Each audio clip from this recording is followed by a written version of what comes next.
चलो बच्चों, आज हम देखने वाले इस क्वेश्चन को। क्वेश्चन क्या हमारा, if sin a is equal to 3/4 calculate cos a and tan a। बच्चों अगर sin a 3/4 दे रखा है तो आपको cos a और tan a की वैल्यू फाइंड करनी है। तो चलिए करते हैं। तो लिखे सॉल्यूशन, और sin a में कितना दे रखा है बच्चों, ये दे रखा है 3/4। अब आपको कैसे पता चलेगा परपेंडिकुलर है या बेस है या हाइपोटेन्यूस है? तो इसके लिए सबसे पहले एक ट्राइंगल बनाते हैं। ट्राइंगल कौन सा होना चाहिए बच्चों? राइट एंगल ट्राइंगल, ध्यान रखना, ठीक है। ये 90 डिग्री। अब ये होता है बेस, ये होता है परपेंडिकुलर और ये होता है हाइपोटेन्यूस। अब बच्चों आपके जो टीचर हैं उन्होंने एक ट्रिक याद कराई होगी इनकी वैल्यूज को याद करने, जैसे कि पंडित भद्री प्रसाद हर हर भोले सोना चांदी तोले। मतलब ये साइन है, साइन की वैल्यू क्या होगी? P/H। तो बच्चों ये P हो गया और ये H हो गया। अब यहाँ पर हम लाने वाले हैं, देखो हमें क्या दे रखा है, परपेंडिकुलर दे रखा है, हाइपोटेन्यूस दे रखा है, हमें बेस निकालना है। क्या निकालना है बच्चों? बेस। बेस निकालने के लिए मैं यहाँ पर पाइथागोरस थ्योरम अप्लाई करूंगा। तो यहाँ पर अप्लाइंग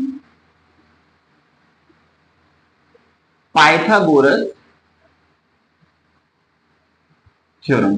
क्या होता है बच्चों? तो लिखो हाइपोटेन्यूस का स्क्वायर, बेस का स्क्वायर, परपेंडिकुलर का स्क्वायर। हाइपोटेन्यूस दे रखा है बच्चों 4, बेस नहीं दे रखा, परपेंडिकुलर दे रखा है, यस दे रखा है, कितना? 3। तो लिखो 3 का स्क्वायर। अब 4 का स्क्वायर 16, बेस का स्क्वायर तो 12, 3 का स्क्वायर 9 हो गया। इसको उधर ले आओ तो क्या हो जाएगा, 16 - 9 इज इक्वल टू बेस का स्क्वायर। अब बच्चों 16 में से 9 जाएगा तो कितना बचेगा? ये बचेगा 7।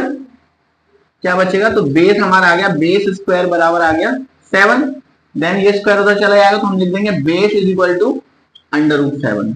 बेस कितना आ जाएगा बच्चों? √7। तो यहाँ पर लिख दो कि बेस आ गया हमारा √7।